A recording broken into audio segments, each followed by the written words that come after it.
G'day guys, welcome back to my fucking channel. And energetic, no. Pissed off, still yes.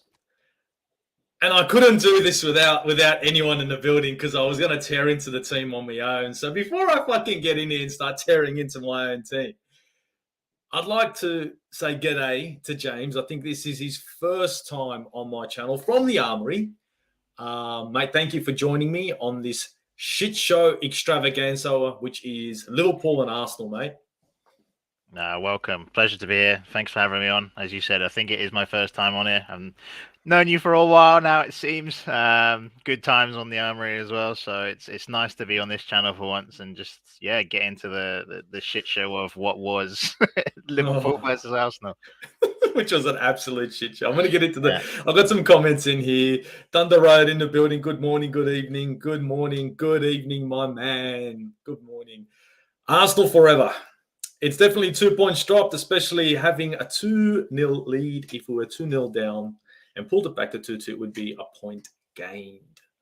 That's something we're going to get into. That's definitely something we're going to get into. Something I'm going to ask my boys because, to be perfectly honest, it was look, I'm just going to start this off from the get-go. I mean, James, look, we're from the Armory. We know we both are in the WhatsApp group. We were both having a chit-chat on WhatsApp. But anyway, this game started off, I believe, the same way most games for Arsenal started off. We started off positive. The first goal came in minutes, in seconds. We cut through them. Now, I know you saw the first goal. After I saw that goal, I thought it was game on. In my opinion, I thought we've got to be taking this game by the scruff of the neck. We started the way we should. My breakdown of that goal was, you know what? Liverpool on the back foot. This could be 3. I don't know. When you saw that first goal, were you still a little bit complacent? Were you like, wait a minute, they could come back into this? Or were you a little bit, were you calmly a bit positive, a little bit, because I was. Yeah. Look, I'll just give the premise before the game even started. A lot of was being made of this game, and rightly so, because it was a massive game for us this season. And as I've been saying to people I've been discussing this with, I don't fear Liverpool, I fear Anfield. So when we scored that first goal and the crowd was silent, there was just like, what's going on? It was 8 minutes when Martinelli scored. Like, I was optimistic, cautiously optimistic, because look, history does repeat itself in football, and there's some tales that are incredibly hard to remake. And with us at Anfield, that's the case. It's been like that for a decade. It's just been a ground that we haven't done well at. But yeah, I was cautiously optimistic because it reminded me of pre-World Cup Arsenal when we were dynamic within the first 5-10 minutes of a game, where we always seemed to get a goal so early on, and we haven't really seen that too much since the players have come back from the World Cup, I think. So upon seeing that, it gave me a lot of optimism, because Liverpool are barely conceded this season at Anfield. I feel like the most they've conceded is maybe 10 goals, less than that, 5 of them being Real Madrid. So to be able to do that against one of the best defensive records within the space of 10 minutes, I feel like, how can you not be optimistic? So yeah, I was happy, of course. When your team scored, you celebrate. But there was something in the back of my mind that is like, don't poke the bear, don't wake the bear, because he's always there when you annoy them. So yeah, at that present time, I was overjoyed. But look, I was actually jumping for joy, because when I saw us cut through them, I know many a team have played Liverpool at Anfield and struggled. Manchester City, 1-0 loss. Recently, the other Manchester team, won't go there. And Arsenal come in and take the game to Liverpool, which is what we should be doing. Now, I know that the famous Anfield atmosphere and all that, I couldn't hear much of their friggin' chanting and that in the first half. As soon as we scored that goal, it started to sound like early days of the Emirates. They really went quiet, and the game was in our hands, and we were controlling this game. This is what I was really positive about. We were playing our style of football, and we were imposing ourselves, James. And that, for me, was like, you know what? We're taking the game to Liverpool at Anfield. It's looking like this atmosphere, this hoodoo voodoo, we're tearing this shit apart. And to be perfectly honest, I was jumping for joy. I thought there's going to be 3 in this. I predicted a 3-1. But of course, We all know that Anfield isn't an easy place for us to go to. Mm-hmm. We have struggled since 2012. Last time we won was with Mikel Arteta. So, of course, you got to hold back a little bit. But Mm-hmm. I was a little bit, I don't know, I think I was a little bit overzealous thinking to myself, this is massive. Yeah. But then we saw the second goal. Mm-hmm. And that spurred me on even more. Yep. That came, I mean, what was that, like a free kick from Zinchenko to Partey and then onward and upward, and then Mm-hmm. Trent got burnt. Yeah. And Jesus, third goal in 3 goals in 2 games. Mm-hmm. And I thought to myself, this is going to be fucking 4. Mm-hmm. It was just too much. It was too easy. I think and correct me if I'm wrong, James. Give me your thoughts. The kind of the game was shifting more to the left-hand side. Arsenal were finding that they were finding the avenue down that left wing or their right wing was the go-to. I was a little bit worried that our right wing was a little bit anemic because Saka wasn't really getting into the game. The overload wasn't on the right, it was always on the left. Yeah. And in the back of my mind, I'm thinking, have we just become one-dimensional again? I don't know if that was something that come across for you when we started, because I don't know, it just seemed like everything was on Zini, Xhaka, and Martinelli. Yeah. Look, I love Rob Holding, and I don't want to come across as a Rob Holding hater. 'Cause, I feel like Tony's going to come for me if I say this. But look, when you play Saliba, when you play Gabriel, you can see the difference, right? You can see how far Zinchenko was up that field, and you see how incredibly Gabriel defended one-on-one against Salah and handled him like it was nothing, right? Now try and compare that to Rob Holding. If you have Jota, you have Gakpo one-on-one with Rob Holding, and again, I'm not slandering Rob Holding here, but the chances of him being able to defend effectively against them in big spaces, he just doesn't have the athleticism that both of our current centre-backs do in Gabriel and Saliba. Now, with that being said, we seem to drop a lot deeper when Rob Holding is playing because we need to mask his deficiencies, which is a build-up. In a solid block, in a defensive line, defensively astute, he wins loads of headers. Like, he's a typical traditional centre-back, right? But with that comes Ben White having to help him out on that right-hand channel, right back side, where he can't progress as high as he would want to because there's the caution of having Rob Holding defending one-on-one on the right channel against Gakpo or Jota. And let's be real, right? 9 times out of 10, I do not trust Rob Holding against those two players. Maybe if it was against a different team, different players, then maybe. But Liverpool are having a bad season, but their front line is probably one of the most talented in Europe. Like, Gakpo's an incredibly quick player, so is Jota, right? They're tricky players. So that's where I feel like the struggles of our right-hand side came from, were when we had to defend deep on the right-hand side because we didn't have the traditional Ben White, Odegaard, Saka triangle that we normally see that, as you said, creates the overload. There was times within the game when I felt like Saka had Robertson on toast, and you saw that when Ben White was pushed up. Yep. Ben White pushed up, Saka came inside from the wing, ran onto the ball, and Robertson was lost. How many fouls did he commit on Saka? Right? So many. But we didn't see that past 30, 35 minutes. That right-hand side was just done. What you said, the left-hand side, even throughout, even when we were paid back within the second half, there was always an out on the left.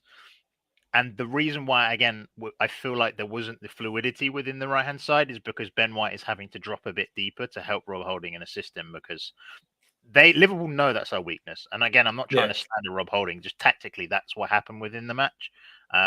So that was the issue with our right-hand side dynamism, I think. I think you're right, because Rob Holding is a different player. He's not a bad centre-back, but he's a classic traditional centre-back. So it doesn't mean like everyone goes, oh, but look at Saliba. Saliba is a centre-back who can play on the ball. And you know what? Let's be honest. This season, Saliba's he's been helped out a lot by Gabriel. He's been get out of jail free card. It has been Gabriel for fucking Saliba. You know, I think our best centre-back has been Gabriel this season. So I'm not going to sit there and make out Saliba like he's been perfect all season. He hasn't. But they're two different types of centre-backs. And this is a point that I wanted to make on the right-hand side, because on the right-hand side, Odegaard is part of an overload on the right-hand side. Saka is part of that overload on the right-hand side, and so is Ben. And it's as if these players were out of the game for the whole game. And no one is talking about the right-hand side being dead. No one's talking about what happened with Saka. Where was Saka? Saka was nowhere. He was MIA. And the reason why I'm making this point is because there's a question I'm going to ask. I'm going to ask a little bit later on. Mm-hmm. Now, look, we saw all the fouls and this and that. Now, I know everyone saw the fucking fouls. Early on, it was as if Liverpool could do no wrong. Now, for me, Robertson should have been on a yellow card within the first 25 minutes with the shit he was pulling on Saka. But we can't go there. We can't go there because this particular referee, much like many of the referees in the Premier League, are substandard. We're not going to get into the Tottenham and Brighton game. We're not. But someone else is going to get fired. Okay? And I hope that manager comes out and does the same thing Mikel Arteta did. Both managers can. The Brighton manager, of course, can come out and talk some shit. But we can't get into this shit. Xhaka and Trent, when they came together. Now, this is like when everyone starts talking about the Liverpool atmosphere. I don't believe it was the atmosphere. I believe the coming together between Xhaka and Trent. Xhaka came in with a harsh tackle, whatever you want to call it, gets himself a yellow, even though, Liverpool have been getting away with plenty. Now, that's going to piss him off because he was in the referee's ear about a lot of tackles. Now, Trent comes back and pushes him in the back, right? So they go face to face. Trent gets a yellow. I look at what Trent did to Xhaka, and I think that's not even in the run of play. That's retaliation. Is that a yellow?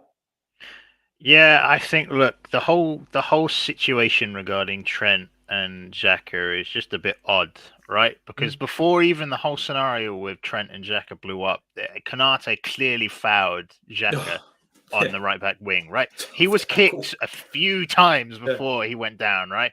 And it should have been a foul. And look, I can understand why Xhaka's annoyed because I played football myself. And if I've been fouled a couple of times in a row and I'm not being given even a whistle, right? I get pissed off. So I understand it, but again, I'm not paid to play professional football, so there's got to be a level of mentality there that you just walk away. I think the whole issue, yes, they both deserved cards, not because of the challenges they made, but because of the coming together. If you're going to stop play and have a fight in the middle of the field when it's during a football game, not even during the play, you both deserve to be cautioned. And that's my opinion. The severity of both of Granit Xhaka barging into Trent and Trent pushing him back, those two aren't really I wouldn't really classify those as yellow card offenses. Maybe you would, I don't know. But for me personally, those both weren't. It was the coming together, which was the yellow card offenses. And as we saw, I don't look. There's a lot of narrative going around. I'll just say this before we go back. There's a lot of narrative around Granit Xhaka sparking the whole Anfield crowd. I don't believe it was that, right? Maybe that was a slight spark, but for me, what really set them off was how quick two incidents happened. And the two incidents being the Granit Xhaka and Trent clash, and then their goal a minute and a half after the whole incident that set everything on fire. And I think it was the goal that projected everything and turned our game plan upside down. I just feel like the two being so close together, it's like lazy narrative around, okay, so we're going to ignore the goal that they scored, but we're going to blame Xhaka for the incident that set everything wrong. And I just wanted to say, I don't think that's correct because Xhaka's going to get a lot of stick for it, and he shouldn't have done what he did, but I don't think solely he is the reason why the game shifted. I think, honestly, I look at Xhaka after that yellow card, and you could see in his head, he's thinking, the referee's against me. And he's like, this is fucking shit. I'm getting hacked. I'm getting hammered. Now, I'm watching it on a screen, I'm watching it on a TV, so I'm not sitting here as manager, but I'm looking at Xhaka and it's gotten into his head. The goal is a minute later, right? The goal's a minute later. Who puts the ball into Salah? We didn't actually put the ball into Salah, actually tried to take a shot and then ended up getting it to Salah, was Hendo. Who's supposed to be covering Hendo? Granit Xhaka. Yep. That's his man, right? So now, Granit Xhaka's allowed Hendo into the box. Hendo's done his job. Gabriel Magalhaes tried to do it. But Salah was getting to that all day. They get themselves a goal. Now, from a management perspective, guys, welcome Kyle Walsh-Gunner in the building. Welcome, Kyle. We're just chatting about the Xhaka incident that led to the goal. Real quick, guys, if you haven't already, please subscribe to the Armory TV. Please subscribe to Kyle Walsh-Gunner. And if you haven't already, click the likes. Share this around. Subscribe, do something for me because I just dropped points, man. I don't want to drop subs. But now that goal's come and gone. Xhaka unfortunately didn't cover Henderson. His head was unfortunately out of the game. And from my perspective, I'm looking at it, I'm thinking, okay, the game's gotten to him. I think we were lucky to get into the half with a 2-1 up. I don't know, would you guys agree that we were lucky to come into the second half 2-1 up after the goal from Liverpool? Because they were, I think, sort of in the ascendancy after the 40th. I don't know if you want to go, Kyle, or if you want me to go. Kyle, in your opinion, after the goal from Salah, right? You notice that Liverpool were on a bounce. I believe we were very lucky to come into the second half to being a goal up, because in my opinion they came back like fucking on fire after that first goal. I think we were very lucky not to concede after it. Say, well, listen, we were in complete control of that game, all the way up to that madness from Shakey. But that's Shakey for you in a nutshell. What you do in a stadium like that is keep the fans quiet. The fans were quiet. There was a look of disbelief on Klopp's face. The Liverpool players weren't at the races at all. We were in complete control. Then Shakey does the madness. They scored the goal. And then it was Liverpool from there the whole way through. How the hell we got away with a 2-2 draw, I never know. Liverpool should have won that game 6-7. No problem. Great saves from Ramsdale. Kept us in it. Salah missing the penalty. Steve, listen, from the 35th minute upwards, man, we were shambolic. We were brilliant the first half an hour of that game, then we blew us. So, Liverpool, in my eyes, we were lucky. And Liverpool came into us and they came back at us big time. And there should have been one winner that game. That was Liverpool. We rode our luck. We got away with the 2-2 draw. In my opinion, we're at the blowing the league title wide open. I don't know about you, James. Do you think, look, to be honest, look, I feel you, Kyle. I feel you. But, James, look, to be perfectly honest, man, look, I saw Xhaka's head drop. In my mind, I thought to myself, if this is going to be what's going to happen with my midfielder, in my head, I thought 45th, 47th minute, it's done. He comes out second half. We check him out. We see what he's about. Because remember, all our attack was coming down the left-hand side. If the left-hand side starts to become a bit anemic, I've got to start thinking about Jorginho. And the reason why I was thinking Jorginho in for Xhaka wasn't because Xhaka's a shit player. Wasn't because Xhaka's done something wrong. Xhaka's just in his own mind. I believe that Jorginho coming in maybe the 48th or even the 50th minute for Xhaka would have been the best thing that could have happened to us. Yeah, look, I agree because I shared the same sentiment, and I thought we started the second half pretty well. Look, the story behind Liverpool is they did batter us in the second half, but it wasn't one-sided for 45 minutes. There were spells within the 45 minutes where we looked good, and I felt the start of the second half we actually came out positive, and we did look like we were playing our football that we saw in the first half. Not as effective, but we were still playing the way we've seen throughout the season. So I think after like the 55th minute, I was saying, like, I reckon we could play Jorginho as the holding and put Thomas Partey further up to where Xhaka plays. That was an idea that I had. But I was just looking at our bench, and it's a real issue. I don't know if you guys agree or not, but looking at our bench in terms of central midfielders, box to box, people that are going to give it a real game, not the technical players of Smith Rowe, Vieira, Odegaard. I'm talking like proper in your face, nose to the ground midfielders that you need to control games. We really lack them. And I was looking to the bench, and the only one we had was Jorginho. Yeah. And that was a real problem for me, as you said, because if mentally one of them checks out, then we're in trouble, especially one that's played the majority of games. So it was a real worry for me. It was just a body language thing, I think. And as you said, he was in his own mind. Once something happens, it's hard to get out of your way of saying, oh, I made a mistake. For example, like if Zinchenko hypothetically would have still played the way they scored their second goal, where he got nutmegged, that would have happened 10, 15 minutes earlier. I feel like there's going to be a similar story as to what you've been alluding to Xhaka, right? Because he would have just been thinking too much. So yeah, I would have said we should have, and it annoys me. Let's be real, right? The fact that we have arguably one of, if not the best midfields this season, not based on quality, but based on performances, right? That we couldn't overrun a midfield of a washed Fabinho, a past his prime Jordan Henderson, and Curtis Jones. And that's what annoyed me, because we have the quality to do it. We just didn't do it. And that's what frustrated me the most. No, I agree with that. I completely agree with that. And I think the reason why our midfield couldn't overrun theirs is because we're so good on wing play. Odegaard's sort of out of the game. Saka's sort of out of the game since Ben White can't come forward. And of course, with Xhaka not being there, well, not sort of being there, but his head not being there, our left-hand side becomes anemic because we know the overload on the left-hand side is Zinchenko, Xhaka, and Martinelli, which was working well to begin with. Don't forget that goal, that sort of our second goal, Jesus, the pass went from Zinchenko to Partey, Partey to Xhaka, Xhaka to Martinelli, Martinelli to Jesus. That was the run. I honestly believe, and this is straightforward, straight chat, straight talk, that if that change had been made, Jorginho for Xhaka, the game would have been completely different. But unfortunately, that change wasn't made. And then the pressure fucking keeps building up. And guys, to be perfectly fucking honest, we were completely overrun. In the 50th minute, Holden Dino. Now, I'm going to come to it. And guys in the chat, big up everyone in the chat. Seriously, big up Alan Antic, big up Manny. I'm reading your chat.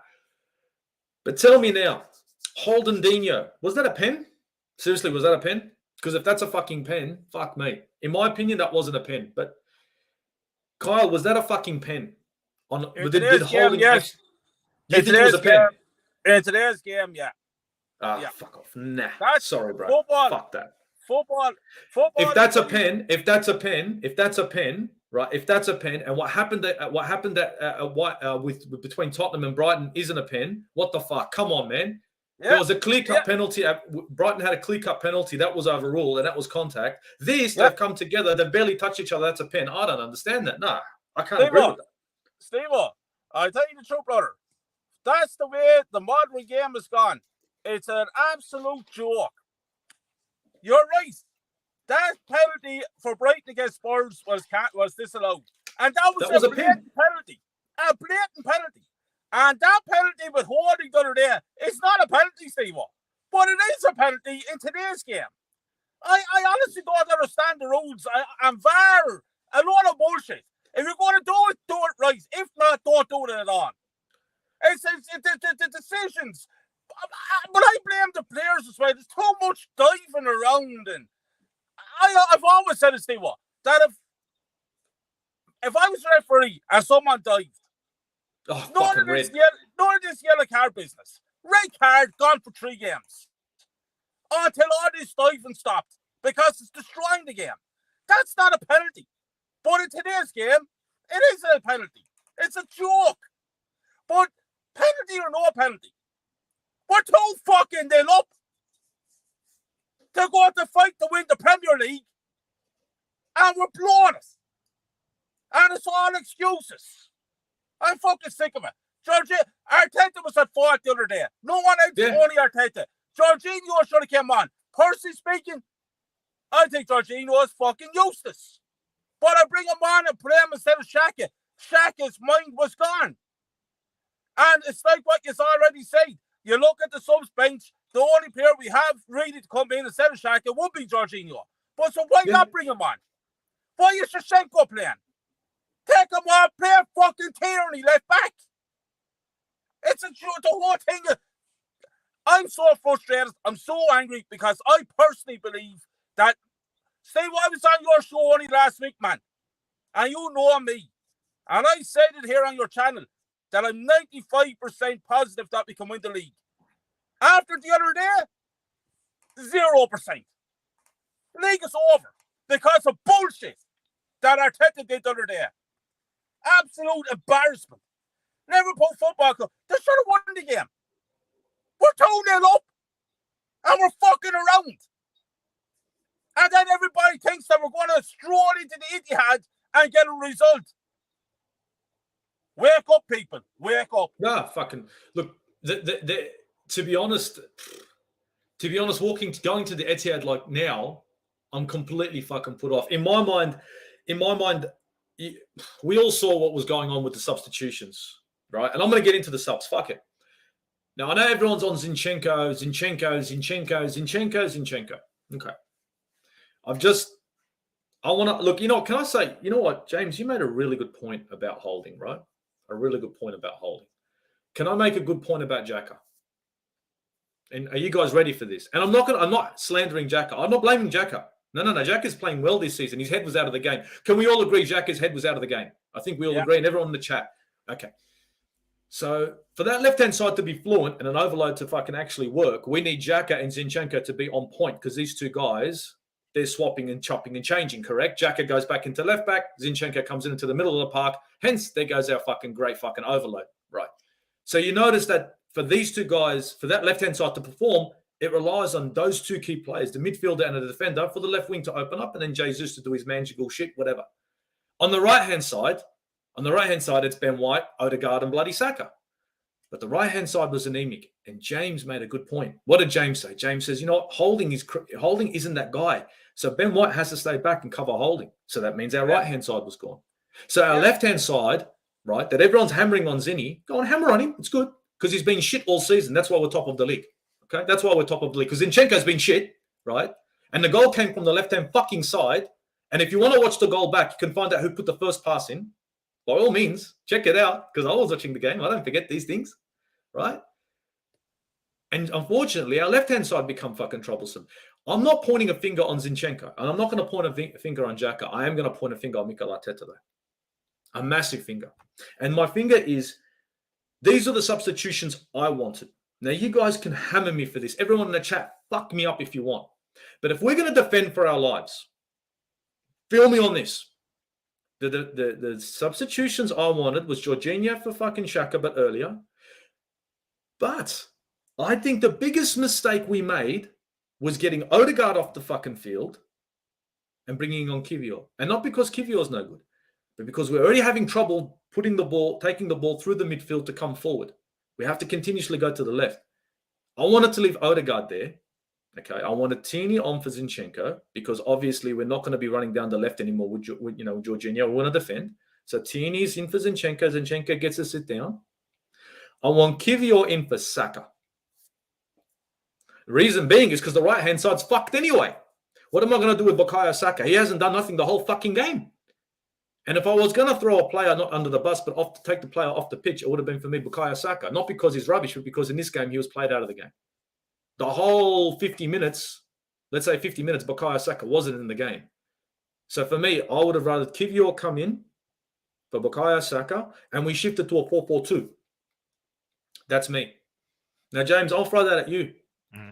Do you think it would have been better to go to 2 rows of 4 with 2 up front? And you can have Jesus up front if you want. You can have Trossard up front to swap if you want. I don't care. We still had subs in our hand. And you can even have Gabriel, whatever you want to do. But that was, in my mind, I'm thinking, we're going to save the game. Let's save the game with a 4-4-2. Look, I don't have a problem with the substitutions. I have a problem with the time of the substitutions. And I think that's a key thing. Trossard came on and they made, 3 subs straight away? Right, it was 2, and then it was 1 really quickly after. It was Bobby Firmino, Thiago, and Darwin Núñez that came on as in that bunch. Right, that's right. Those 3. Massive. Right, that's a statement of intent, and I feel like yes, it probably was the wrong. It's hard to describe now because essentially we went 5-2-3. That was our defensive formation, or 4-4-2, whatever you want to call it. Right. We left Saka, Trossard, and Martinelli high, and then we had 5 at the back with the 2 midfielders of Partey and Xhaka. Essentially, if it was me, I would have brought Tini on earlier, and I would have gone 5-3-2. So as you suggested, leave Martinelli and Jesus up top, have Jorginho be the pivot, or Odegaard, whoever you want in there, and just box the midfield, right? So I just think tactically it was naive because I felt like we could have gone toe-to-toe with them a bit better instead of being like, right, okay, you have the ball. We're just going to sit back and defend. It reminded me a lot of Newcastle last season, and I didn't like how we approached that game. We were very defensive, and I don't like the manner it sends out because, yes, there is all good and well holding on to a game I don't know, when we bring Rob Holding on to secure a lead, that's 5 minutes in. We did this 5 at the back from about the 80th, 78th minute. So it wasn't just we're trying to secure it for the last few minutes of extra time or additional time. So I am putting a lot of the blame on Arteta because I felt like his man management today, he didn't control the game and he didn't control the flow of when we really needed it. Because when we really needed it, as you said, left back should have been on earlier. Kieran Tierney should have been on earlier. You saw the dynamism he has on that left when he bombed down the left channel against this team. It was just it was so obvious to see. And look, I'll give credit to this Arsenal team and Arteta for this season. And I think the biggest compliment you can have is when the past 5 years, the two best teams in the league have adapted their system to counteract your system. Pep Guardiola with Bernardo Silva as left back inverted, and now Jurgen Klopp with Trent playing an inverted right back. When has Trent ever played inverted right back? He always is on the right-hand channel and always passing right-hand, a half-space right-hand crosses, right? That's what he's done. That's how he got all of his assists. So look, they're showing us respect. I just wish Arteta was more proactive in signings. And I've seen it before. You've seen it on internationals. I know it's not relevant to Arsenal, Liverpool, but when England versus Italy in the Euros, when Mancini brought on 4 subs, and what happened? We didn't make a sub until the 88th minute. And what happened? We dropped points, right? If I'm a manager and if I ever get to that stage and I see someone bringing on Thiago to control the game from deep, Nunes to cause havoc, and Bobby Firmino, so they have 4 up top, be proactive, match their changes. And that's my only take with Arteta today I'm annoyed about is make the additions and make the changes sooner, because I feel like, as Kyle said, look, we could have seen this game out. We could have managed it better by making the correct substitutions at the right time. We just didn't do that today. So that's my problem with the substitutions. Yeah, I think, I don't know about you, Kyle. For me, those were my subs. I wanted to go to 4-4-2. I wanted Jorginho in early. I think you would agree with that. But I didn't want Odegaard off the pitch. And again, everyone's saying, where was our captain? I explained before, Odegaard plays in an overload on the right. Where was Saka? There's a question. Where's Saka? Don't worry about Odegaard. Where was Saka? Anyone asking that question? Saka wasn't there. In your opinion, Kyle, if you were going to make those subs, first of all, I think we can all agree they would have been earlier. All right. Yeah. But what would your subs have been? Yeah. Who would you have taken off? Who would you have put on? Tierney, you've come on instead of Shevchenko straight away in the second half. Simple. Yeah. Jorginho would have already been there? Yeah. I would have played a solid 4 right across the back. Ben White, Gabriel, Holding, and Tierney. Then I'd have Odegaard. I'd go 4-4-2 as well, Steve, like you were saying. That's what I would have done. I think it makes more sense, like, you know. But see, I'm going to have to say something here, and I'm going to have to say something straight up. I wouldn't put Kia War on the blade of grass that's over here right in front of me as we speak. So I wouldn't bring him on against Liverpool. This man has no experience coming on against the Liverpool team in Anfield Stadium. We're one of the most, if not the most important game of our season so far. A man coming on the pitch with no experience. It don't make sense to me. And this is Arteta once again, being the arrogant prick that he is. And now we start to really fucking it up first. So it's going to be failure after failure. You talk about substitutions, time for subs came on and all the rest of it. Arteta mismanaged that game. And the blame is on him. And when we end up lifting 0-0 trophies again, which we will, unacceptable, out the door. Not good, no, Steve. That was a huge... He showed me the other day, Arteta showed me the other day, his inexperience, my friend. His cockiness. His attitude that he thinks he knows it all. This is massive. 19 fucking years.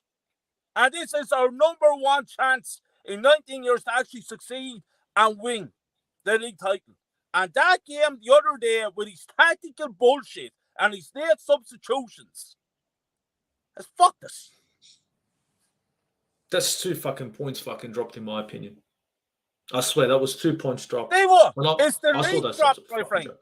No, it's not the league drop. No. Look. Let me just be honest with you. All right, this is real quick to be fucking knee jerk, and this is the thing, right, Kyle? I'm not hammering this and that.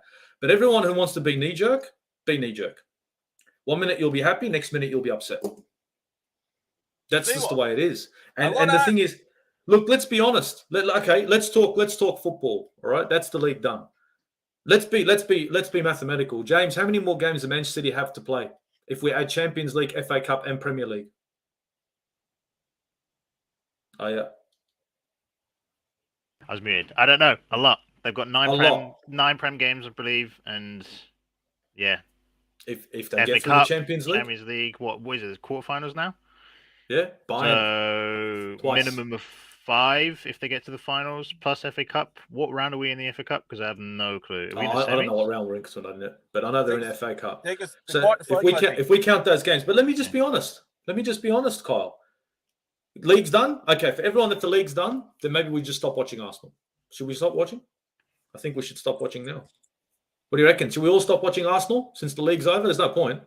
Kyle, what do you reckon? Should we stop watching? Never stop watching them. I've been watching them for the last 19 years without anything. But the league's over. Stay what? League's over. We already know the result. We're going to come in second. Stop watching the games. Fuck it. Let's be read. Man City is going to win the Premier League, my friend. Let's be real. City are an exceptional team. We're an exceptional manager with plenty of experience. They have a huge squad. Haaland is just on a different planet. Jack Grealish is playing best football of his career. Oh, fuck yeah. This team are absolute elites at the highest level with an elite manager. And I honestly believe that Man City will now win the Premier League. I honestly believe that. No, I hope I'm wrong, Steve Watt, and I'm on your team then, but I don't think so. I honestly believe that we fucked it up the other day. I honestly believe that. James, do you agree? It's all over? Are we done? James, are we finished? It's all over. So we stop watching? Let's just stop watching. I understand Carl's reaction. I've been there this season a few times where I've been like, fuck. Especially, I was like, Carl, especially after we lost to Man City, right? I get it. I understand it because you're passionate about the team and you want to see us win and compete at the highest level. All fans do, or true fans want to see us succeed. So I understand it. I get it. However, I still think it's not over. Far from over, actually. Because as you said, Steve, that they're in 3 competitions. And look, they are clicking at the right time. They have incredible players. And I'm not going to counteract what Carl has said because everything he said is pretty much true, especially regarding the Man City team, right? However, we've seen what playing in multiple competitions can do to a squad. And maybe Man City are not a squad because they're abnormal and they have 22 players that are world class in every position and they can cover everywhere, right? So I'm probably talking nonsense about the one team in the world that you're like, right, okay, they can just cover every position with another starting 11 that will probably beat 90% of the rest of the teams in the Premier League, right? Yeah. However, look, it does have an effect on teams. It just does. If you're playing on the weekend and then midweek, and you're doing that throughout a month, you're probably playing 12, 14 games, as you said, in 3 different competitions. It's a lot of stress and it's a lot of minutes on players, right? And one thing we haven't taken into account for is I feel like Man City have been very lucky with injuries this season. Very lucky. Who's been a long-term injury for them? I know Harden's missed a couple of games, but let's be real. Like a stint of 3 months out, who has been injured for them? Genuinely, I can't think of one, right? So they're performing at this level with their top, maybe, but Diaz was missing for a long time, wasn't he? Okay, so Diaz, but then they have 5 centre backs that come in and they're like, and then they grabbed Aki, who was just hanging out in the dust, and they just chucked him in there. Yeah, and he works, right? But for me, we may see it, and the reason why I don't say it's over is, look, we have 8 games left. All we have to do is we have to win all of them, bar City and Newcastle. If we draw with City and we draw with Newcastle and we win the rest, we win the league. City cannot physically catch us if we draw those 2 games and we win the rest. Just to put it into perspective, because they can't, because we'll be win the league by 1 point. If City won the rest of their games and drew with us. And it's 1 point is always enough. Fucking goal difference could be good. It doesn't matter. Wait a minute. Yeah. I said goal difference? Did I say goal difference? Get us over the line, yeah. Well, gentlemen, if Man City wins all their games, Man City wins the league. Yeah, that is true. Yeah, that's true. However, it's all ifs, isn't it? It's still all ifs. It's hypotheticals. It is all hypotheticals. And look, there's cautious. I would be cautiously optimistic still, because look, yes, that again we're blaming Arteta for a lot of what happened, or if not all of what happened against Liverpool. It is naivety, and I'm critiquing him. But again, like this team, he's still learning, and he has been much better than last season, consistently this season, right? So there is things for him to learn, and I'm not going to say he's the finished package, because he's not, because he showed it last weekend. Definitely. However, the performance that we did in the first half against Liverpool, when was the last time we've seen our team even come close to performing like that at Anfield? I can't remember. Right? So Man City went there and lost. Yes, exactly. United lost 1-0. United went there and got battered, right? So yes, I know we're self-critiquing Arsenal because we're Arsenal fans and that's what we do. But I think there is optimism there, and maybe it's hard to see it right now, but I think if we get the 3 points against West Ham, we get the 3 points against Southampton, and I'm only focusing on West Ham right now because that's the next game, the whole mood might change. Especially, I'll just give you, just to quickly wrap up on my point anyway. Go for it. For when we lost to Man City, right? I can agree. All of us felt the exact way that Kyle has been on this stream. Pissed off, annoyed, gutted that we didn't perform and we didn't capitalize on the opportunity we had, right? Yep. Next week, what happened? They go to Everton and they drop points. And we all heard the narrative of, it's over, the league's done, yada, yada, yada, right? And I get it that this City team now look different to when we played them and when they dropped points. But this league, throughout the next 9 or 8 games, is going to be like this. It's going to fluctuate and change game by game. So all I'm going to say is prepare yourselves a little bit. Hold on, strap in, because it's going to be a fun, wild ride. No matter which way, we're either going to be happy and smiling that there's going to be open bus parade and we're loving life, or we're going to be on Steve-O's stream on Game 38 where we're effing and cussing the whole team. One way or the other, it's going to be an adventure. So, yeah, I'm still cautiously optimistic that we're going to win the league. I think Amazon Prime fucked up. They should have come and sponsored Arsenal this season. Because this season, in that locker room now, I'd pay big money for a camera. Because it would be fucking doom and gloom. I'm just going to go into the comments real quick, guys. And look, now I know Manny's a big push on Kieran Tierney. And there's been a lot of guys here pushing on Kieran Tierney. I understand where you're coming from. And look, I completely agree with you, Manny. We were weak on the left-hand side defensively. But that's, in my opinion, because unfortunately the partner in crime, Granit Xhaka, on that left-hand side, his head wasn't in the game. So Zinchenko is now really under pressure because he can't go forward. He can't press. But at the same time, with that being said, you're right. Tierney should have been on. Tierney and Jorginho should have both been on to solidify the left-hand side, and we should have been doing, I think we would have been a little bit more solid, in my opinion. Tayev is in the building. He's saying, get out of the panel. Kyle won't be winning the league. Time to get Arteta out. So he's saying Arteta is out. We're not going to win the league. He shares Kyle's sentiments. He's done with it. He's finished. It's over. It's done. And unfortunately, Kyle believes the same thing. I mean, Manny's thinking the same thing, but he won't stop watching the games. He knows that, he's still watching regardless. I think there's a real good comment here from Arsenal Forever and Big Up. Because I would have put Trossard in for Odegaard as the number 10. No, that's a decent shout.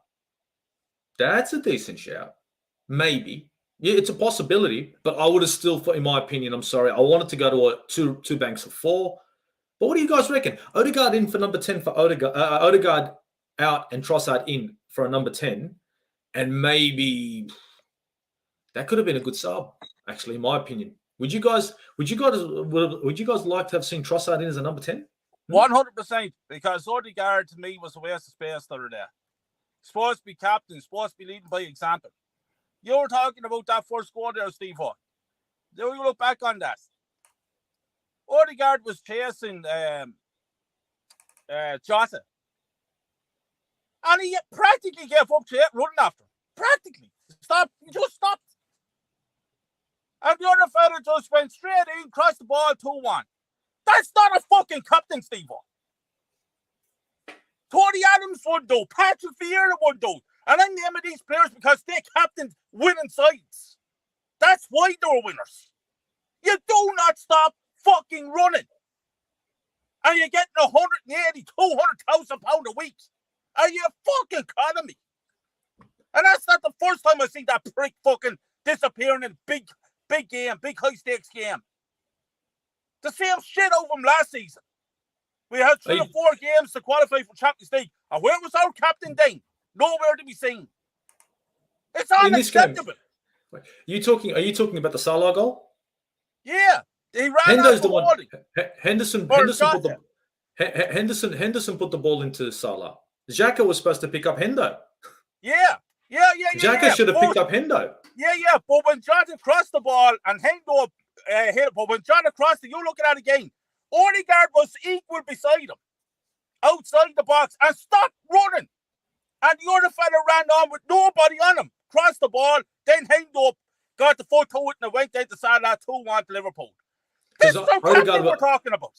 Odegaard's in no man. Well, in my opinion, Odegaard is in no man's land since Xhaka doesn't come back and pick up Hendo. It's a tough one. It's like when you got your centre backs get drawn when you got one centre back move too far forward. I think, to be honest, the midfield had fallen apart because we were missing one midfielder. But don't get me wrong, Odegaard wasn't in the game, bro. I believe I'm with you. And Saka wasn't either. Saka wasn't either. Yeah. But you know what? That goes back on James's point. James's point earlier on, guys, and if you haven't seen it early on, James made a point about Rob Holding, and we're not slandering Rob Holding. Again, Rob Holding is a good squad player.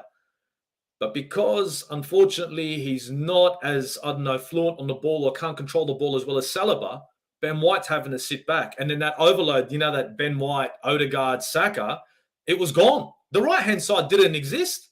So you miss one player, and sorry to keep going, but you miss one player on the right-hand side, you lose that overload. You miss one player on the left-hand side, you lose another overload. Yeah.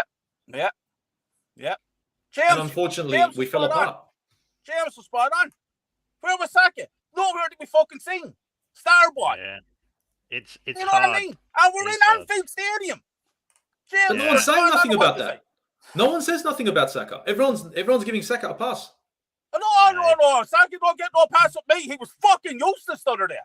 Useless. But the whole right-hand side. So the thing is, you put the whole right-hand side. But no one. But if you count it back, it's because of one player being out. One player. And it's not to hammer on anyone. But you see do you see the fine lines in football? That's the point I'm trying to make here. The fine lines. 2 players are not playing well. We lost left-hand side fluidity, right-hand side fluidity. Now, don't get me wrong, against a team like Liverpool, you can't have that. No. And I'm hoping and praying that for the next game, I don't know about you guys, but Xhaka has to turn up in the next game, or I want him off early, or maybe not even at the start, and put Jorginho in. If he's not in it.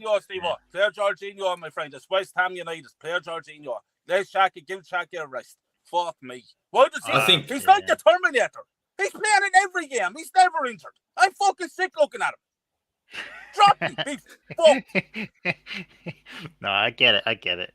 It's just, I don't know. It's just frustrating. Because there were options that we could definitely use to win this game. Like the way I see it, and the way a few of me and my friends have likened Trossard is, we liken him combination-wise and skill-wise to Santi Cazorla, in the way that Santi Cazorla on the ball was unbelievable, and his link-up play and combination play is spot on, right? So for me, he's not as good as Cazorla, but there is a lot of characteristics of Trossard that remind me of Santi, but he's just further up the field, right? So for me, I like the substitution. I think Smith Rowe came on. Did Smith Rowe come on? Did he? Or did he not come on? I don't think Smith did. Okay, so he did. So he didn't come on, right? Or maybe he did. I don't know. Who I would have liked to have seen, and which I think we saw, right? Do you remember the last chance we had of the game when Martinelli tried to pass to Saka, but he didn't get the pass off, unfortunately, right? And then Alisson came, right? Did you see the touch Trossard did to lay it off to Martinelli? The ball came out, fizzed at him, and he combines it and just passes it off, right? So for me, and this is a reason why I love Smith Rowe, and I even, fuck it, if you take Xhaka off, have Partey on, move Odegaard to the left, and have Smith Rowe on the right, right? Because some Okay. of the best times we've had and seen of Smith Rowe is when he's playing next to Saka. The season when he scored 10 goals, do you see how they combined both of them? 1-2 passes, they work their way down the pitch, and then we score an opportunity, right? So for me, having a combination player like that, we have two of them in the team, I think, Trossard and Smith Rowe. Yeah. Having someone like that next to him, I feel like could have changed the dynamism of the game. So And- link up. Yeah, well, because if you don't have Ben White, well, Carl's gone. He's had enough of me rambling about. He's had Smith enough. Rowe. He's like, fuck this shit. No, well, because if you don't have Ben White to overload, you need to shorten the space and you need to make the combinations quicker, right? Yeah. How many players in our team can really do that? Maybe Odegaard, but I feel like Trossard and He's the Smith only Rowe one in the are midfield. more effective. Yeah. Yeah. So there's options there, and playing him as an 8, playing him as a 10 is a good shout. He's a very versatile player. It's just frustrating that out of all of the actions that we did, it was okay. Look, we're going to take it. We're going to absorb the pressure, and we're going to try and walk out with 3 points and a 2-1 victory. Because there were opportunities. We could have scored. Gabriel with a corner. Yeah. Saka when he skinned 2 players on the left-hand side and crossed it, but Trossard was the only player in the box. Again, I was screaming for Ben White to be pushing and scoring that, because we've seen recently 2 games, Bournemouth and what was the most recent one? Leeds? They have just who we've just played and we've won. I was expecting him to be there, but he just wasn't. Hakimi-esque goals from Ben White. it's just you were expecting him to be there because that's what we used to. That's what we've seen recently, and that's what pissed me off the most is we altered how we do it. And I know it's game state management, and you're trying to get the 3 points by defending deep, but the message that sent out to me is I didn't like what that said. No, I think, look, I completely agree with you. There's so many different combinations, and you're right. ESR would have been a good shout for this game. Seriously, ESR would have been a decent shout for this game. Strasbourg, Steve in the building. Manny actually made a good fucking point here. Manny comes and says, next season, in my opinion, should be his last season, meaning Arteta. The days of giving managers a long run to try and get things right is over. Alex Ferguson wouldn't survive at Man United in today's environment, and that is true. That's 100% spot on, Manny. And I like that. I like pressure on managers. And in my opinion, I agree with you. If next season it doesn't turn into anything special for Arsenal, I mean, this season, if he wins the Premier League, it gives him a bit of a bump. But let's say he doesn't. Next season, I'd have to agree with you. If we don't see nothing in the next 2 seasons, then maybe it might be time for us to be looking towards, I don't know, another manager. Would you guys agree with Manny's sentiment here? I mean, I'm going to look at James. I'm going to talk to my guy James. James, what do you reckon? Do you reckon it's time for next season? If we don't get nothing out of Arteta for the next 2 seasons, is it time for him to say? Is it time for us to say see you later? Well, from next season, if we don't win anything, yeah. So we don't win anything this season and next. No, yeah. I think it's circumstantial, right? Let's be honest. If we go to a Champions League final and we get 99 points, but we lose the league by 1 point next season, are you going to be having this conversation and saying he deserves to be sacked? After competing and getting to it's hypotheticals. We're talking hypotheticals, right? So look, trophies aren't guaranteed, and no fan has a right to guarantee trophies for their team. Look, they want trophies for their team, but it's a competitive sport. There's 2 teams on the pitch per given time, and there's 20 teams in the league. So that's the rules of competition. You're in it to win it, and if you don't, you'd be pissed off. But it's all circumstantial. If we come 5th next season and we lose in the round of 16 in the Champions League, okay, then he deserves to potentially be having this conversation, right?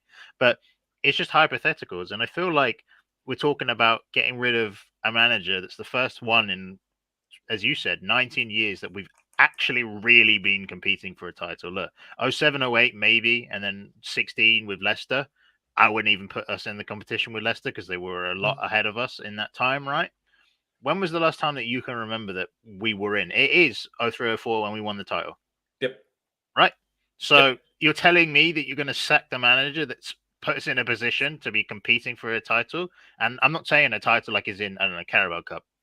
I'm talking major honours, right? How much we enjoy the FA Cup, we're like, right, this is Arsenal's trophy. This is what our trophy is. I'd give you 5 FA Cup trophies to win a Prem right now. Oh, fuck yeah. Exactly. Oh, so when you're competing for the best honours, you don't sack someone that's got you in that position. I'm saying this on the premise of now. My opinion might change within a year and we might capitulate, but I just don't see it happening. I don't see it happening with the youth of the team and how young Arteta is and how he's improved. Look, people are going to be annoyed with him. I get it. I understand it. But if you're talking bigger picture, he's the right man for the job. Like there's no other manager that I can realistically see that would have come in, overhauled the entire squad the way he has, connected us to the team that the way we are now. Because look, you can want us to win, but the main thing is you want to be able to connect with a team and feel like you can actually, they represent who we are. And in my opinion, this Arsenal team represents Arsenal. And I'm not just saying the club. I mean, how I think about Arsenal, how I feel about Arsenal, they epitomize as a fan what I feel, right? And that's why I'm not saying to get rid of him. I to be honest, it's not even in my mind right now. My mind is fight for a title, strengthen the team next summer, and go again. And that's what I think we'll be doing with Arteta at the helm. That's a fair shout. I mean, I'm gonna just before Kyle, you jump in on this. Yeah. Don't forget, how many in professional career now as a manager, Arteta's got how many years? If we look at Jurgen Klopp, if we look at all these great managers, early days they weren't managing top-notch, top-flight teams. They were managing fucking scrubs. So this guy's come in his first ever fucking job, and he's managing the Arsenal. Jurgen Klopp wasn't managing Borussia Dortmund after 3 years of his career, 4 years. He was fucking out in the shit probably, you know what I mean? And that would be the same for Pep. But Kyle, what would you reckon? If this season Mikel Arteta stumbles, finishes second, next season he stumbles, and let's say he finishes second again, he challenges in the Champions League, gets to a final, doesn't win, he's 3 points off winning the title. Does he go? He goes after this season. He goes after this season. Never mind next season. He goes after this season. Yeah. Who comes in? If he finishes second, Steve, this season. Who comes in? I want to see the back of him. I don't Who want comes to see in there next season. Who comes in? Good question. That is, Steve. Good question. There is a list of short. You see, here's the question: if he fails next season, are we going to sit here and say who comes in? No, I'm just asking. I'm wondering who comes in. Someone has to come in sometime. But who? Well, who do you know? Because he's a young manager. Because he's a young manager. You have Allegri or whatever the fuck his name is. Allegri.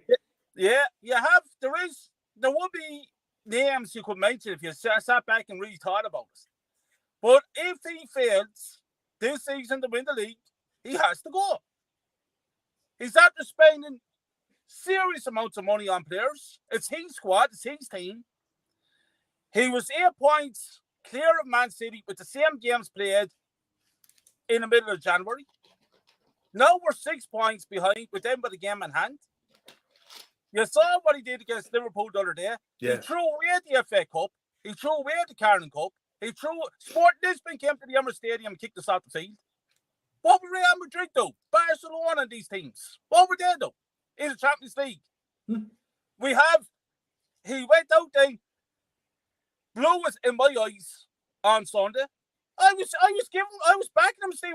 You convinced me. You changed my mind, my friend.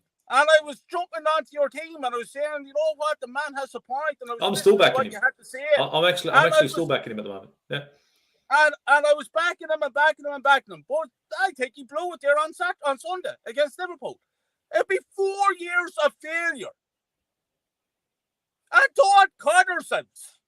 We go into next season, the teams around us are going to be bigger and stronger. So next season, I feel, will be even harder for us to win the league. And then if we don't win the league next season, and we don't compete in the Champions League, and we don't compete in the FA Cup, and we don't compete in the Carling Cup, well then how many fucking chances does this man get? For me, personally speaking, it's more about Arteta than Arsenal Football Club. I don't know what the fan base. What is it about him that the fan base loves so much? I honestly don't know. Well, he's top of the. Well, I think I'll jump in because I know James has to chime in. I can see it. He's just about to chime in himself. He wants to jump into the screen. I can see it. But I think the reason why the fan base likes Mikel Arteta is because of where Arsenal Football Club are on the table, for one. The kind of football. So you're not happy sitting on top of the league. Okay, how about this? I'll give you look at Antonio Conte, what he did at the moment for Stay what, Tottenham Hotspur. No, but you're asking me why. You're asking me why. Look, we're the only fan base that's going to sit here and whinge when we're top of the league. The only one. We're the only one that'll do that. If Liverpool were on top of the league now by 1 fucking point and just dragging out wins, that all the fans would be behind it. Man United would be fucking milking it. Now, I'm not saying get behind him, fuck it, it's all good. I'm just saying is we've got points in hand. Mathematically, we still got a chance at winning this league. It's not out the window. The reason why I think people are looking at Mikel Arteta and saying he's okay and why I'm looking at him, I'll tell you what I look at him. I do the maths. I look at every single thing on the pitch. So that's why I look at Zinchenko. Even though I love Tini, I understand why he plays. So I justify his existence because I can see the logic. I don't just do this and say, no, I want Tini. I watch. And anyone who wants to watch the first goal and watch the goal that Jesus scored, I'll be more than happy to fucking play it to you and let you know who fucking put the first pass in. Plain and simple. I'll be happy to do that because I saw that from the get-go. I didn't have to watch a replay, but I can replay it for you guys. I'll watch everything. And it's not that I know everything. I just sit there and say, okay, shut the fuck up. Why is this happening? Now, Arsenal Football Club are not top of the league because of the players. The players are playing well, but it's up to the manager to get a fucking tune out of them. And that's my opinion. Do you get what I'm saying? And so in my opinion, I think to myself, it's a collective. And that's the reason why these fans are behind him at the moment. Now, I could be wrong, but I think that's why. Being top of the league at the moment, people are going to say, you know what? I'm going to have to back this manager because he hasn't given me enough excuse to not back him. Now, James, I know you want to jump into it, but that's my opinion. And that's the only thing I can judge him on. If he bottles it, I'm going to come in hard. He bottled this game. I've come in at him. He fucked this game. But because he's done so well in the other games, and Man City have also bottled games, we're still top of the league. Yeah. Look, Manny's putting in a lot of points that I disagree with. Look, I'm just gonna call it bluntly. On the first comment that he made about Chelsea and Liverpool dropping off is the reason why we're top of the league. It's bullshit. It is bullshit. Look, you compare our pace now with some of the best Premier League teams, the ones that have accumulated the most points. Mm-hmm. We're right up there with some of the best. Fucking earth. Right? Points don't lie. Maybe you're saying it's a drop-off as to why we're doing it. It's not, right? There has never been a more competitive Premier League than there is right now. And I'm talking about a league. Maybe not in a two-horse race, but in the league.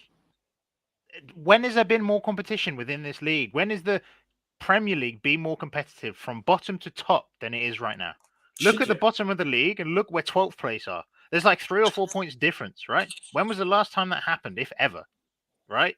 So you may be seeing some of the teams dropped off. I can understand it in Liverpool's perspective.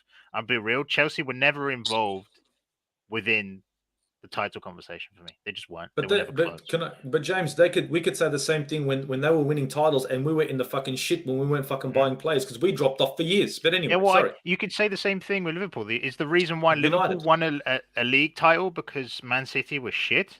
And Man United was shit? Liverpool won the league when City had 81 points, right? So is that the excuse that Liverpool were going to get because they won the league? No. We say that they were an exceptional team that won it on merit.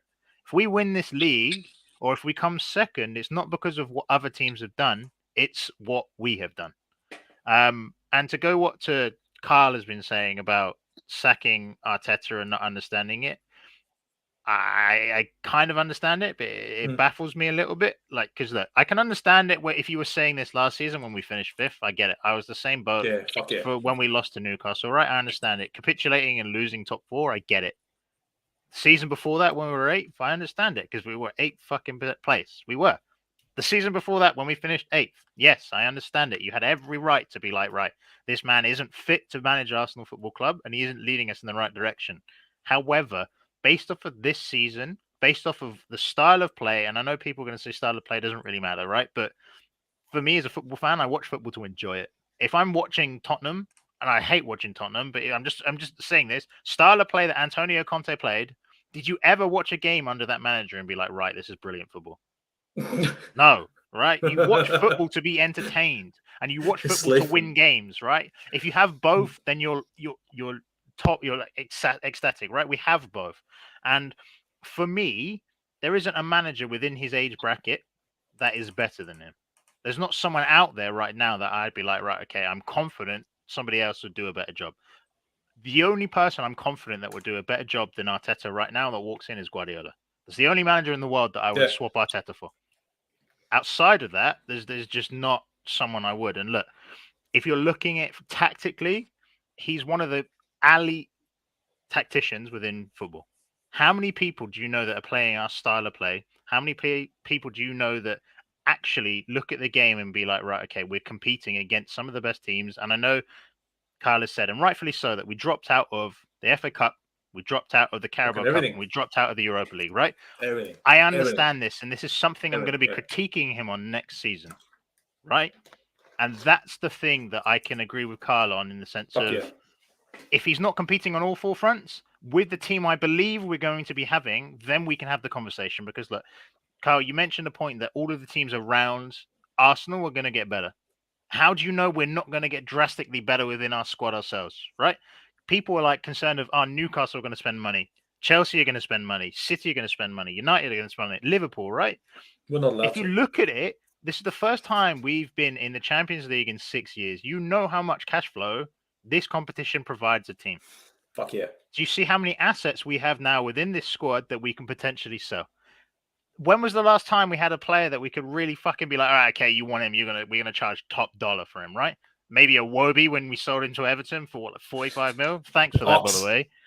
Right? Oxlade-Chamberlain to Liverpool, right? When was the first time we've been in a position where we could go, all right, we want to bring in a player. We want to spend 100 million on him. Okay, we're going to sell two of our fringe players and then we'll go and buy him.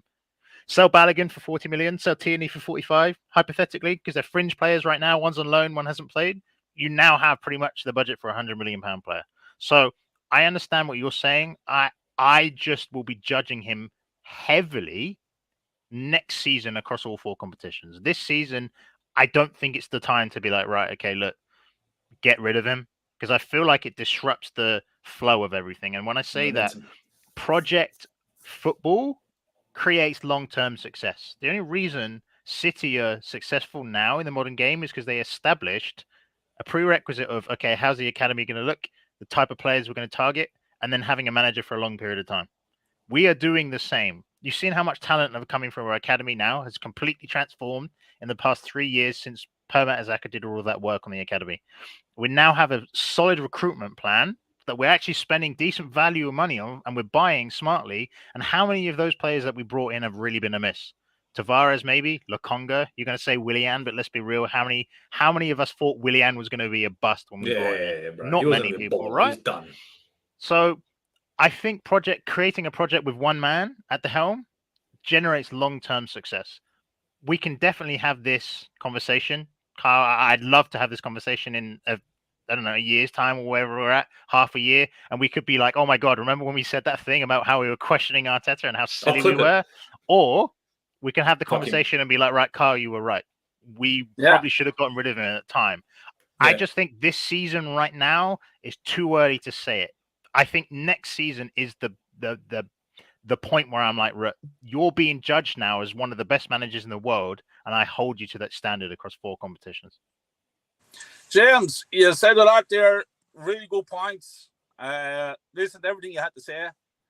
And, like, I'm here saying that Arteta has to go. That for me, if he fails to win this season, he has to go. But that's just me. But what I'm saying is that that's not going to happen. Let's be real here. No, it won't happen. Yeah. No, it won't happen. That's our opinion. What we want. It's just my opinion. It's just what I feel. It's what you want. That's different. It's your thing. What James is after saying there, there's a lot of good, positive things he said there. So, you are right. He has to be judged. Next season, that's his judgment season for him. Mm-hmm. Yep. And if he don't succeed, and if he fucks around with the FA Cup and the league and all this caper, and we're in the same predicament now as we are, same predicament of winning that. Next season, he has to go. Next season, he has to go. No excuses. So I'll sit back. I'll shut the fuck up. All together, and then I'd be coming. I'd be like the Predator. I'd be hunting every single one of you down one by one. Coming with pens and shit. Fucking get him. Look, I think, end of the day, Arteta this season, let's just be honest. Yes, he slipped up. And I look, to be out of every single cup competition, that fucking boils my blood, especially Europa. All right, the others, but not Europa. I wanted Europa. I really wanted Europa. Not because it's prestigious, because it's a European cup that if we're going to be playing for it, we should be winning it. So for me, that irked me, and it still has. But because of our position in the league, because of the momentum that we have, because of the way we are playing, and I know style of football, just like Manny was saying, it doesn't mean much. But at the end of the day, let's be honest, for a neutral, everyone looks at Arsenal games now, much like they used to when Arsene Wenger was fucking the man. Arsenal play beautiful football. I think that's big for me. I think I can see us, when we always try to figure out what's our formation, what's our style, what are we when we're going forward? What are we when we're going back? What's our shape? We never knew. We didn't know that for fucking maybe 6 years. We didn't know what we were playing, a 4-4-3, a 4-3-3, a 4-4-2. We had no idea what the fuck our formation was. It got chopped and changed by Emery. We couldn't figure it out. It's like, what kind of style of play does Arsenal? What kind of play does Arsenal play? What kind of style do we have? We didn't have one. Now we finally have a style. We're fluid. It's a little bit Wengerable. Defensively, I know it's a little bit woeful at the moment, but of course we are missing a starting centre back. Look, guys, in the comments, I think there's a few comments in there saying I think it's a bit early for us to be judging Arteta and saying it's time for him to go. I think many a rival fan would be happy to see him go and for a new manager to come in now, because that would stumble us for 2 years, in my opinion. That's just me. I think at the end of the day, Mikel Arteta has done some work here. And I would have to agree with you, James, on that sentiment that if next season, you judge him next season and where we end up next season. If we bomb out of all the cups again and we fail in the Premier League, that's when we're going to have to hold him very much accountable. And that's when it's going to be like, I'm sorry, mate. Here's the door. Because if we get into the Champions League, in my opinion, and guys in the chat, if we get into the Champions League, in my opinion, and get knocked out of the group stage, I'm not going to be fucking pleasantly surprised, because that's going to give me memories of Wenger. I don't need that again. Or to go to the round of 16, yay, and get knocked out. I want to actually compete. And that's why I think Europa meant so much for me. That's just my opinion when it comes to Arteta. I'm just going to get into the comments real quick. I got Luke in the building saying, morning, BX. How did you go on the game on Sunday? BX Gunner in the building. Big up. DWTT in the building. Big up, DWTT. Guys, if you haven't subscribed to DWTT's channel, please do so. If you haven't subscribed to Kyle Walsh Gunner's channel, you should do so, because it's Kyle and Jameswright representing the Armory. Guys, if you haven't checked out the Armory, I'm on there from time to time. It's just the times that are fucking difficult, but it's all fucking love, love, love. You know what I mean? Check out the Armory on the road to 1K, almost at 1K, James. Yeah, like 950. We're close. Let's get them to 1K. I'm almost at 400. Let's get the Armory to 1K. Let's get the Aussie Gunner to 400. Let's get Kyle Walsh Gunner to 200. 951 after today, because I'd be subscribing James straight away, man. Yeah, appreciate it. It's all love, love, love. It's all support, guys. It's all support. Manny's in the building. He's saying, look, agree to disagree on everything you've said, James. I would have had Thomas Tuchel, but he's gone to Bayern Munich now. He wasn't good enough for Chelsea, Manny. Don't know why. And we could see a number of players leave if they're thrown under the bus. Well, yeah, look, I think there are a few players that we could be selling. We were discussing it in a group, in the WhatsApp group. I threw something out there, and me and James kind of bounced off it with a couple of players that I was thinking that could be up for sale. You know what I mean? But to be perfectly honest, just like James said, we haven't been in a position where we could say, you want an ESR? I want 50. You want Curantini? I want 60. We could be cunts. You know what I mean? We could be Napoli. Let's be mafioso, Napoli style. You know what I mean? Say what? It's actually going to behave like a real football club, though, man, and send these players with the valuation that they should be sold at. Or are we going to fuck around and sell him for half price like we always do? Oh, I don't think we will, bro. No way. Look, if we end up selling it, let's just call it straight. Kieran Tierney's contract is long as fuck, right? It's fucking long. If we end up having to sell Kieran Tierney, I'm saying having to sell, we can demand the fucking price for him. It's a long contract. James, correct me if I'm wrong. I think it's 2027? Yeah, yeah. 2027. I think he has 3 years. Yeah. Okay, so he's got 3 years on his contract. He's a decent left back, and everybody in the chat would agree. I would agree. Great left back. We could command a big price for him. And right now, Newcastle's a team that's trying to build. Why can't we go in there and command big money for him? If not, keep him. I'd keep him. Fuck it. Don't like it. You're sitting on the bench. You're coming off the bench. We could command. Kyle, we can. We could command big money for Emil Smith-Rowe if we had to sell him, or Balogun. Let's say Emil Smith-Rowe comes up for sale. In your opinion, Kieran Tierney, guys, what would you guys accept for Kieran Tierney right now? What would be fair? Kyle, what would you accept for Kieran Tierney if he was going for sale? What would you accept? At least 40 to 45 million. At least. Because you have to understand too, he has a bit of an injury list behind him, so clubs would be looking at that as well. But if you get 40 or 45 million, I think it'd be nice money to get for him. That's not too bad. I agree. That was my price bracket as well. I was thinking anywhere between 45 to 50. I was expecting a little bit more for Tierney. And I reckon we could hold out for that. But you know what? We're all sort of in the same mix. If we had to sell ESR tomorrow, James, what would you 50. accept for ESR?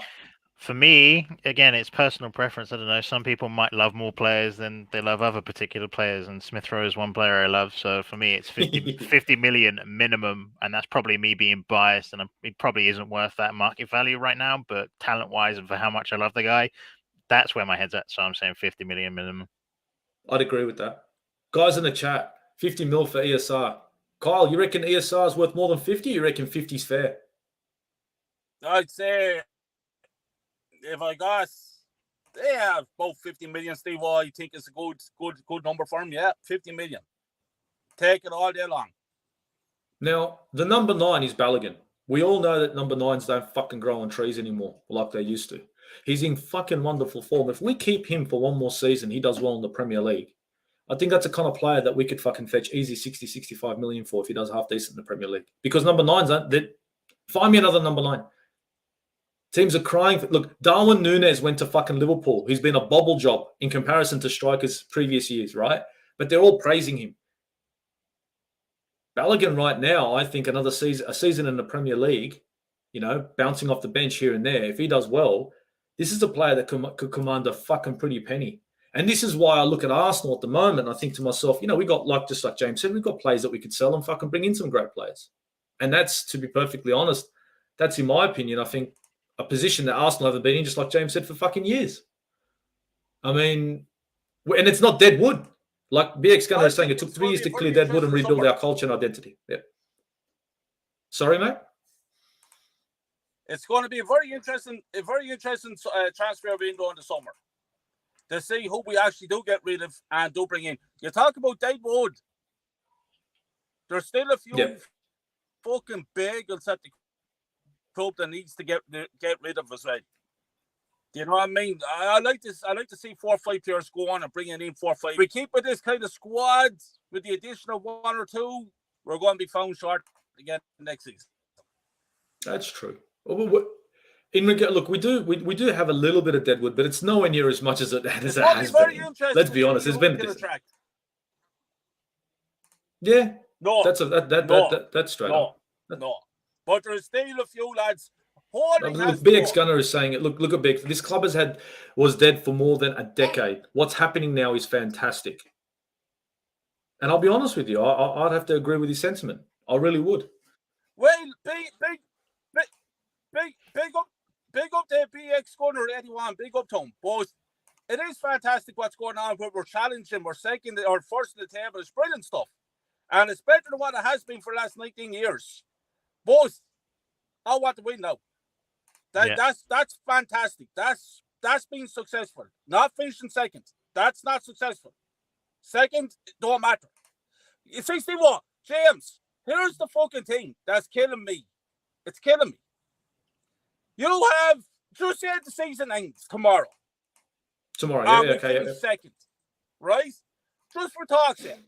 And Man City wins the league. Manchester United finished fourth. Man United finished fourth, right? Man United is at to win the cup. They have a Champions League spot. We finished second. We have a Champions League spot. So after all our fantastic football, after all our fantastic run of games in the Premier League, Man United ends up having a better season than us because they have to win the silverware plus Champions League. Disgusting.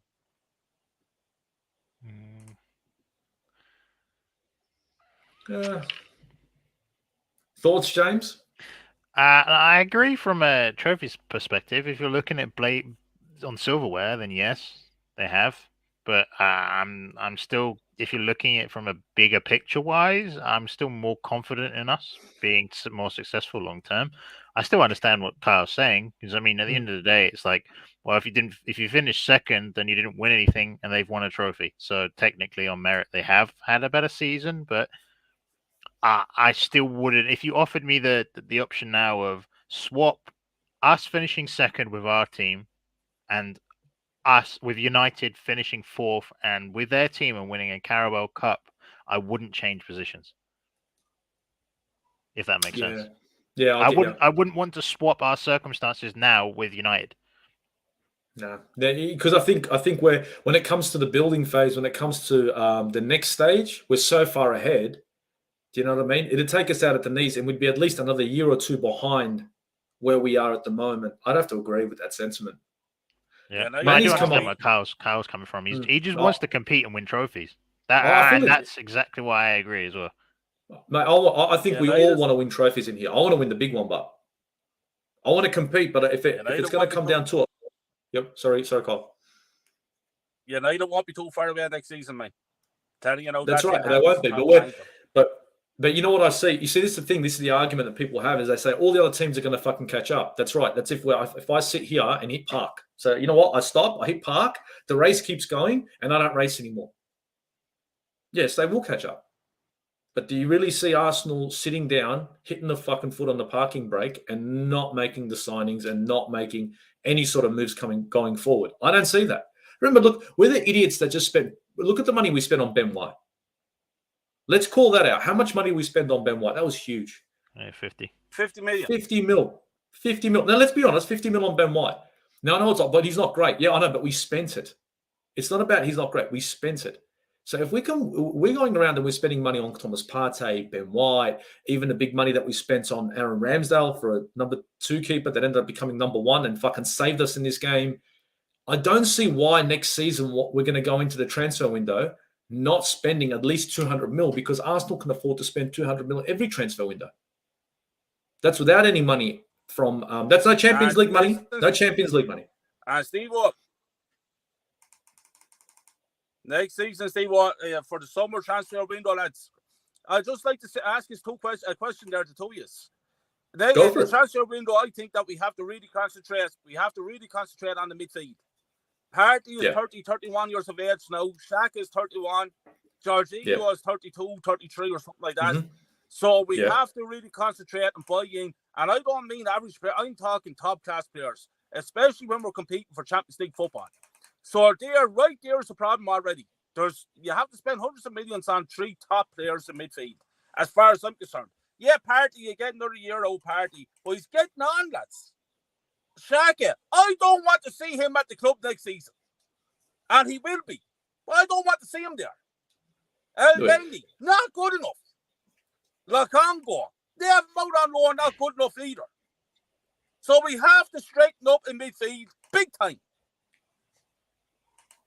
I don't see why we can't do it. I mean, you saw the links that we had in the January transfer window.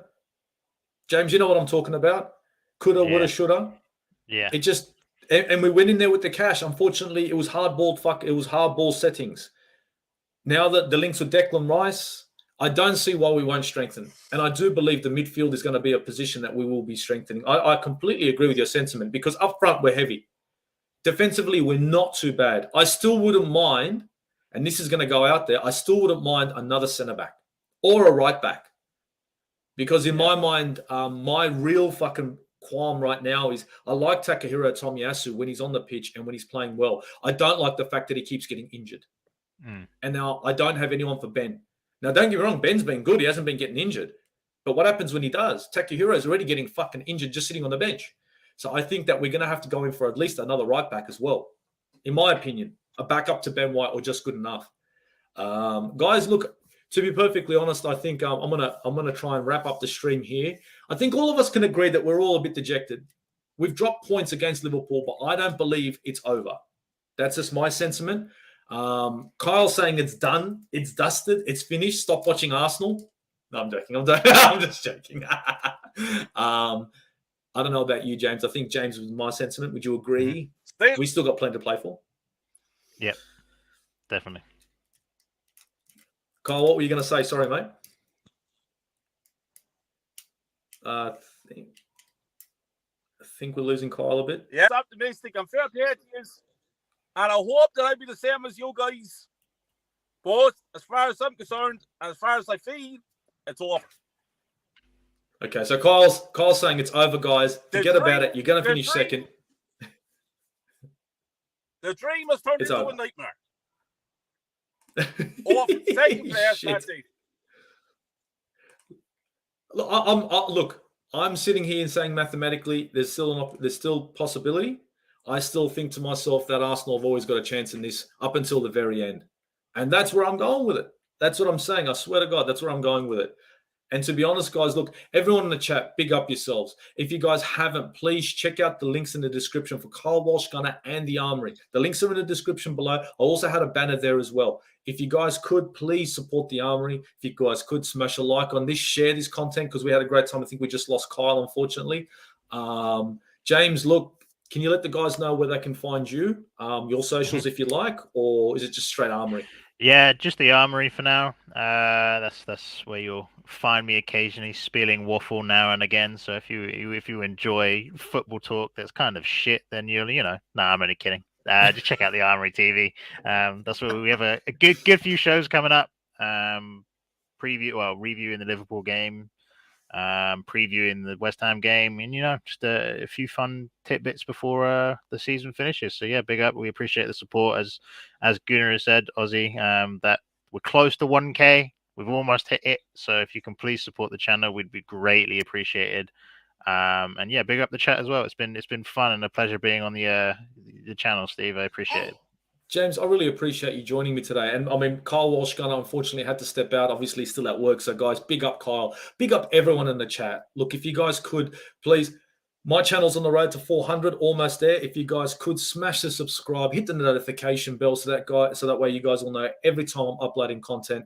You're always going to see me here fucking chatting this, that, and all of the above. And look, I try to keep it real. You know what I mean? I can see the logic behind the game. I'm not always right.